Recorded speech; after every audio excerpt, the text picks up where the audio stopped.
પૂર્વ મેયર ભરત ડાંગરના ભાઈની દાદાગીરી ગોડાઉનમાં સામાન લેવા ગયેલા બે ગાર્ડ પર કલ્પેશ ડાંગર અને તેના સાગરીતોએ હુમલો કર્યો.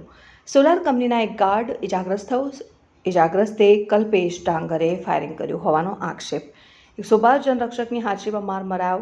કરજણના રાજ ઇન્ડસ્ટ્રીયલ પાર્કમાં ગોડાઉનના ભાડાના મામલે થઈ બબાલ. ઘાયલ કર્મચારી સારવાર કરાવી ફરાર થઈ ગયો. કોઈ પોલીસ ફરિયાદ नोंधाई નથી.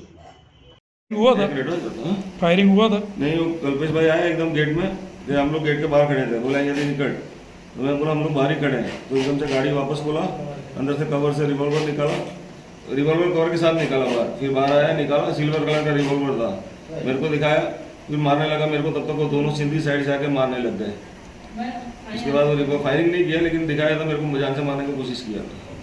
तो उसके आदमी लोग आए थे, दोनों मेरे को मारने लग गए. वो अपना दारिया लेके आया था, एक सिंधी गोल गोल बाल वाला, शक्ल देख के पहचान लूंगा, दूसरा एक पतला सिंधी डंडा लेके आया. कौन कौन आया था? कल्पेश भाई थे, कल्पेश डांगर, उनका भाई राजेश डांगर और दो सिंधी और एक वो बरवाड़ जैसा कोई इलेक्ट्रिक व्हीकल लेके आया था. बरवाड़े के मालूम नहीं कौन है, उसका नाम नहीं मालूम. उसे गाड़ी देखा, व्हाइट कलर का इलेक्ट्रिक व्हीकल लेके आया था महिंद्रा का. क्या नाम आपका? सानू राजेंद्रन पिल्ले.